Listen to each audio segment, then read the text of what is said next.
সবুজপুর গ্রামের সেই ব্যস্ত বাজারে আবারও সকাল হল।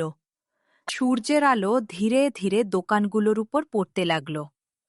গণেশ তার দোকানের সামনে দাঁড়িয়েছিল, চুপচাপ। তার চোখে আজ আগের মতো সেই আত্মবিশ্বাস নেই, বরং একটু দুশ্চিন্তা, একটু ভয়। গতরাতের ঝড়ে তার অনেক সবজি নষ্ট হয়ে গেছে। সে একটা পচা টমেটো হাতে নিয়ে বলল, এত ক্ষতি, এখন কি হবে? তার মাথায় শুধু একটা কথাই ঘুরছিল, এটা কি আমার লোভের ফল? আজ বাজারে লোকজন এসেছে ঠিকই, কিন্তু কেউ গণেশের দোকানের দিকে তেমন তাকাচ্ছে না।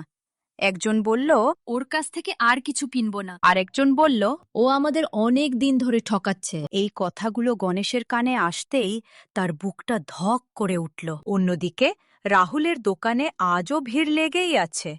লোকজন বলছে, রাহুলের সবজি ভালো, ওজন ঠিক দেয়। রাহুল সবাইকে হাসি মুখে সবজি দিচ্ছে। এরকম আরো মজার মজার ভিডিও দেখতে হলে চ্যানেলটি সাবস্ক্রাইব করে সাথে থাকো। গণেশ চুপচাপ সবকিছু দেখছিল।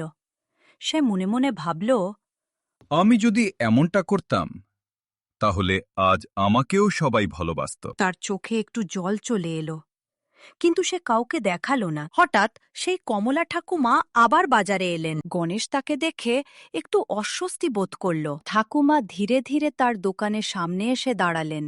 তিনি বললেন, গণেশ, তুমি আমাকে সেদিন খারাপ সবজি দিয়েছিলে কেন? এই প্রশ্ন শুনে গণেশ কিছুক্ষণ চুপ করে থাকল। তারপর নিচু স্বরে বলল, আমি ভুল করেছি ঠাকুমা। এটাই ছিল প্রথমবার যখন গণেশ নিজের ভুল স্বীকার করল। সে বলল, লোভে পড়ে আমি অনেক খারাপ কাজ করেছি। কমলা ঠাকুমা কিছুক্ষণ তার দিকে তাকিয়ে রইলেন। তারপর শান্ত গলায় বললেন, ভুল সবাই করে, কিন্তু সবাই তা স্বীকার করে না। তুমি যদি সত্যি বদলাতে চাও তাহলে আজ থেকে সৎ হও। গণেশ অবাক হয়ে গেল।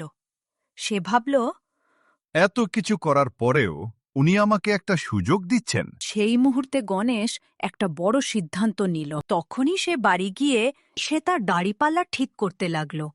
যেটা আগে সে ইচ্ছা করে কম ওজন দিত, আজ সেটা ঠিক করে দিল। তার পরের দিন সে আবার সবজি নিয়ে বাজারে বসল। একজন গ্রাহক তার দোকানে এলো।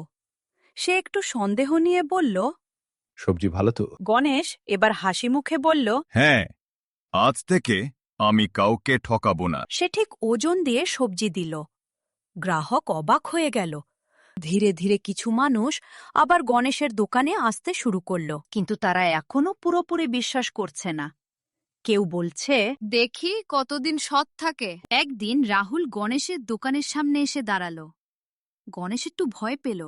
সে ভাবল, ও হয়তো আমাকে বকা দেবে। কিন্তু রাহুল হেসে বলল, তুমি যদি সত্যি বদলাতে চাও আমি তোমাকে সাহায্য করব। গণেশ অবাক হয়ে গেল। সেদিন থেকে গণেশ সত্যি সত্যি চেষ্টা করতে লাগল, ভালো সবজি আনতে, ঠিক ওজন দিতে, গ্রাহকদের সম্মান করতে। তার লোভ এখনও পুরোপুরি যায়নি, কিন্তু সে লড়াই শুরু করেছে নিজের সাথে। রাতে বাড়ি ফিরে সে ভাবত, আগে আমি সহজে বেশি টাকা পেতাম, এখন কষ্ট করে কম পাচ্ছি। তার ভেতরে লোভ আর সততার মধ্যে যুদ্ধ চলতে লাগল। গণেশ কি পুরোপুরি বদলাতে পারবে? তার লোভ কি আবার ফিরে আসবে? গ্রামের মানুষ কি তাকে আবার বিশ্বাস করবে? পরের পার্টে গণেশের সাথে কি হলো দেখার জন্য চ্যানেলটি সাবস্ক্রাইব করে বেল আইকনটি প্রেস করুন। গল্পটা ভালো লাগে লাইক, কমেন্ট ও শেয়ার করুন।